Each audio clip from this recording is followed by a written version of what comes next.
Okay, so input I have as point tracker 1.1, output free track 2.0 enhanced, filter, accelerator, and then my own profile, and I'll cover the rest in a minute.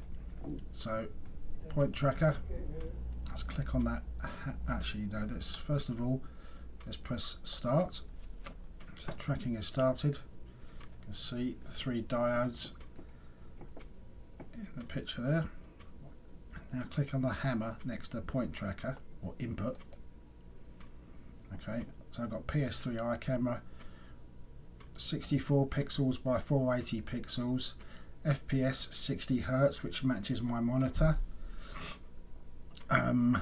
Diagonal field of view, I have that at 56 degrees.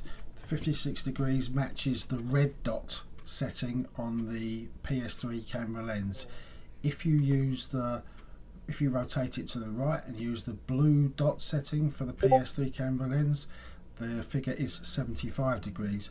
But because I sit quite close to the monitor and it's not a particularly big monitor, well, because it's not a particularly big monitor, I don't need 75 degrees, I use 56. Then go on to model. Okay, they're the dimensions of my clip which is set up, and when I'm ready you press start calibration. And what you do now is you move your head left and right and then up and down several times in each direction.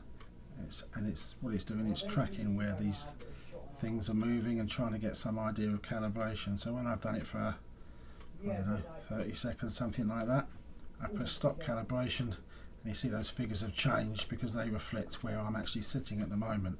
It's important that you do this because if we all sit at different positions from the monitor, we'll have the slightly different clip and in different positions, so it's important that it's calibrated. And that's about it, all you have to do for this, for the input. Output, I don't think I touched that, no. Filter, I don't think I change that unless there's a problem. So then we go into options.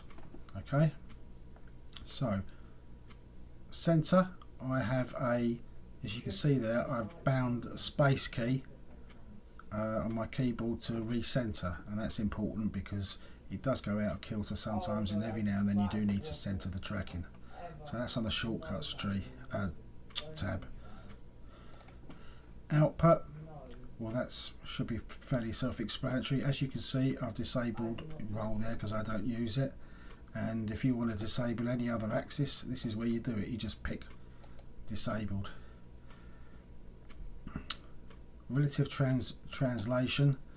My settings there are very useful when I turn to check my 6 and then I lean back to lean away, rather than lean forward, rather than it zooms out rather than zooms forward. But that will become, if you play around with that, that will become fairly obvious, or I can go into that more at a later date on request.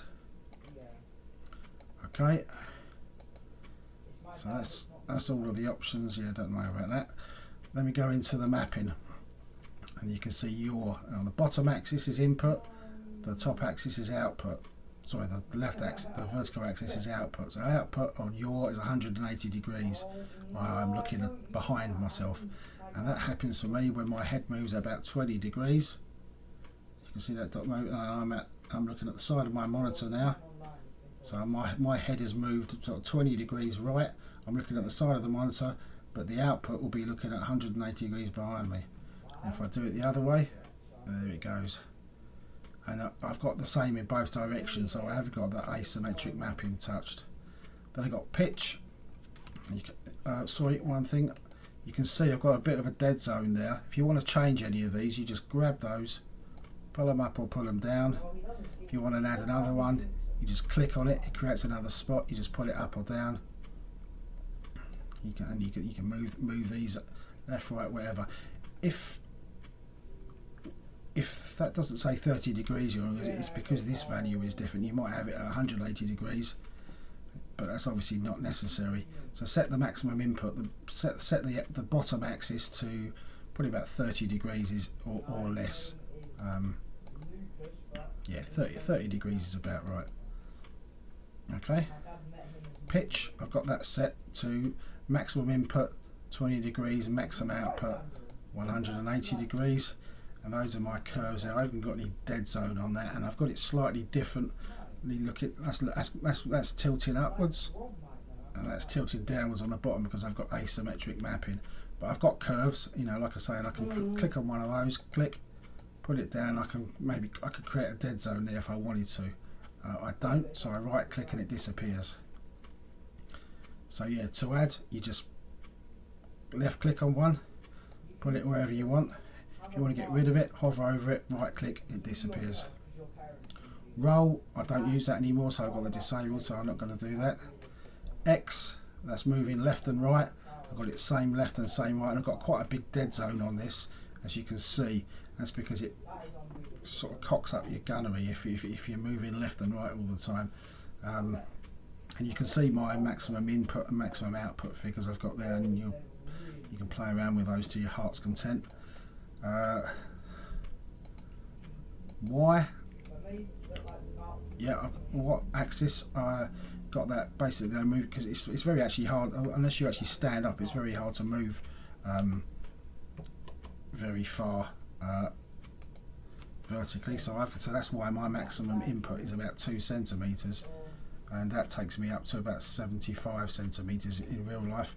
And I've also got a bit of a dead zone there.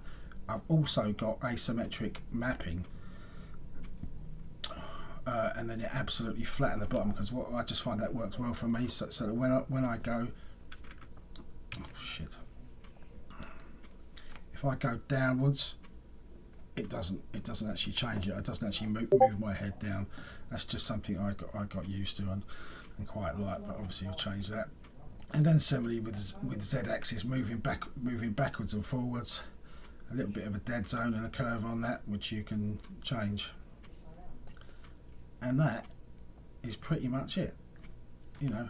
But you will end up playing with it for ages, trying to get it exactly to suit how you like it, what your screen is like, how far away from the screen you are, how your headset is fixed to your tracking clip or whatever. It's going to be different for everybody. So this is just this just shows what mine is like, and it may be very different to yours. So best of luck. Any questions, by all means, give me a shout.